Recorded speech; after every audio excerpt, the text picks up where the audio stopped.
परशुराम की बेइज्जती देख चिंटू ने बताई असली पहचान। Serial Mr and Mrs Parshuram में अब देखने को मिलने वाला है जबरदस्त हाई वोल्टेज ड्रामा, जहां एक तरफ परशुराम की सादगी का मजाक उड़ाया जाएगा तो वहीं दूसरी तरफ उनकी असली पहचान सामने आते ही सबकी बोलती बंद हो जाएगी। कहानी में दिखाया जाता है कि शालिनी के कहने पर परशुराम कबीर की शादी में पहुंचते हैं। शालिनी को लगता है कि शायद अब उसका परिवार उसके फैसले को स्वीकार कर लेगा और परशुराम को भी सम्मान देगा। लेकिन उसे इस बात का अंदाज़ा नहीं होता कि कबीर और मनीष पहले से ही एक घटिया साजिश रच चुके हैं। दोनों का मकसद सिर्फ इतना होता है कि किसी तरह सबके सामने परशुराम को नीचा दिखाया जाए और उनकी बेइज्जती की जाए।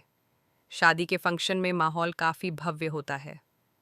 चारों तरफ मेहमान मौजूद होते हैं, म्यूज़िक बज रहा होता है और स्टेज पर दूल्हा दुल्हन के साथ पूरा परिवार खड़ा होता है। तभी कबीर और मनीष चाल चलते हैं और परशुराम को स्टेज पर बुला लेते हैं। शुरुआत में सबको लगता है कि शायद वे सम्मान देने के लिए बुला रहे हैं, लेकिन असल में उनका इरादा कुछ और ही होता है। स्टेज पर बुलाने के बाद कबीर माइक लेकर सबके सामने ताने मारना शुरू कर देता है। वह कहता है कि ये हैं हमारे परिवार के सबसे बड़े दामाद, जिनकी सैलरी शायद 15,000 से ज़्यादा नहीं होगी। फिर वह तंज कसते हुए कहता है कि हमारी बहन ने अपनी पसंद से एक साधारण टीचर से शादी कर ली, लेकिन देखिए कितनी सादगी से ये अपनी ज़िंदगी जी रहे हैं। इतना ही नहीं, मनीष भी बात को और बढ़ाते हुए परशुराम के कपड़ों, चप्पलों और उनके साधारण रहन सहन का मजाक उड़ाने लगता है। वहां मौजूद कुछ लोग भी हंसने लगते हैं। ये सब देखकर शालिनी को बहुत बुरा लगता है। उसकी आंखों में आंसू आ जाते हैं क्योंकि वह समझ जाती है कि उसका परिवार आज भी उसकी शादी को स्वीकार नहीं कर पाया है। जब हालात ज्यादा खराब हो जाते हैं तो शालिनी वहां से जाने का फैसला करती है। वह गुस्से और दुख के साथ कहती है कि मुझे पहले ही पता था कि आप लोग ऐसी घटिया हरकत करेंगे, लेकिन ये यहाँ आप लोगों के कहने पर नहीं आए थे बल्कि मेरी खुशी के लिए आए थे। मुझे लगा था कि आप लोगों ने दिल से इनवाइट किया है, लेकिन मैं भूल गई थी कि मेरा परिवार कभी मेरी शादी को नहीं अपनाएगा। इसी बीच चिंटू यह सब देख रहा होता है। वह अपने पिता की बेइज्जती बिल्कुल भी सहन नहीं कर पाता। तभी वह गुस्से में माइक पकड़ लेता है और सबके सामने अपने पापा के बारे में सच बताना शुरू कर देता है। चिंटू कहता है कि आप लोग मेरे पापा को एक साधारण टीचर समझ रहे हैं, लेकिन आपको उनके बारे में कुछ भी पता नहीं है। मेरे पापा सिर्फ एक टीचर नहीं हैं, बल्कि अपने देश की सेवा करने वाले एक बहुत बड़े ऑफिसर हैं। उनका असली नाम और पहचान कुछ और है। यह सुनकर वहां मौजूद सभी लोग हैरान रह जाते हैं। शिव प्रसाद यानी परशुराम चिंटू को रोकने की कोशिश करते हैं, क्योंकि वह नहीं चाहते कि उनकी असली पहचान सबके सामने आए। लेकिन चिंटू इस बार रुकने वाला नहीं होता। वह कहता है कि पापा, अब बहुत हो गया।